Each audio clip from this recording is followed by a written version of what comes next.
Ex Omniverse, I found this a very interesting video. Uh, I've described myself as a libertarian before, but you might remember I have some positions that could be considered liberal. I'm liberal libertarian, a progressive libertarian, or whatever.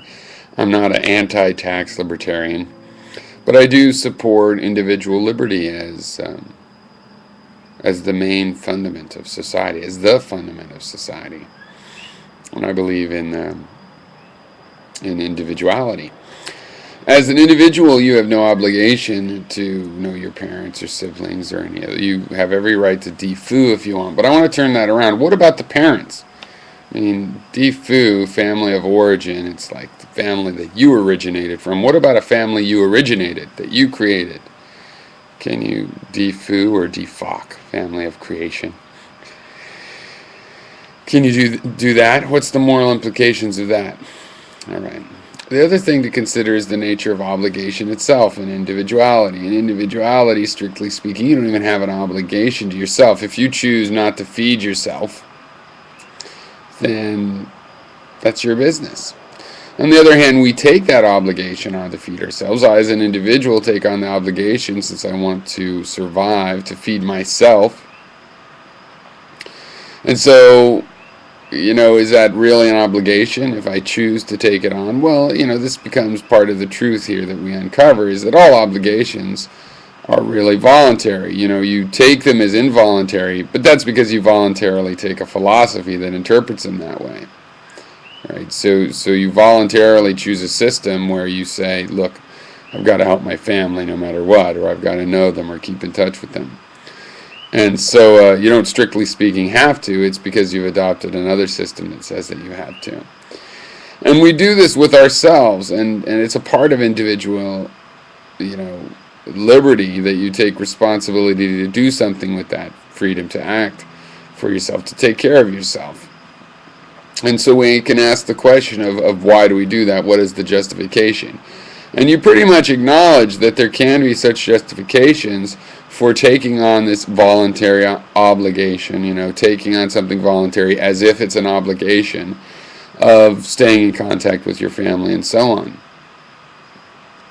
But to wrap it back to the first issue, what if a parent does this? And at what age? I, strictly speaking, by individuality, think a parent can do this, and that society should have places that a kid could be, sent to. Because, as bad as institutional child rearing has proven so far in reality, I think it could be better. Instead of, generating dysfunction, it could be better. But it's always going to be better for a parent to raise a kid. But if a parent actually could look at institutionalized child rearing and turn their kid over to it, that couldn't be a very good parent, right? So they almost automatically confirm that the kid's worse off with them. The problem with institutional child rearing is when you take kids from people. But philosophically, the obligation is an interesting thing in individuality. And the rectification to our normal humane ethics is simply to realize that there are reasons that we take those obligations on. There are reasons that when we create a family, that we should feel obligated. And perhaps if certain parents felt more obligated to that family that they created, philosophically, then they wouldn't have as much problem with their children not feeling dedicated to it and wanting to defoo. But in terms of your situation, it's really a no-brainer. I mean, I think, one, you have the right to do it if it's just because you feel like it. It might be kind of harsh to do that, but you have the right.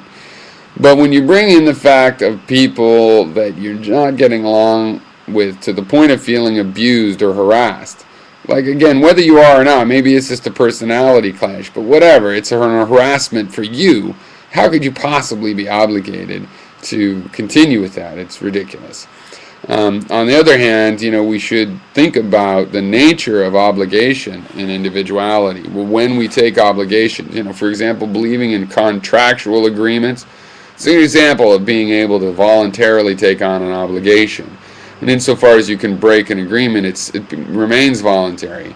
But you take it on as an obligation, right? And this is always how obligations are.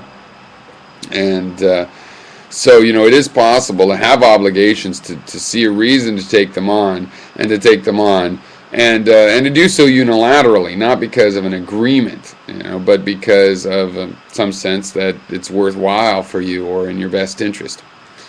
Anyway, thank you for your video.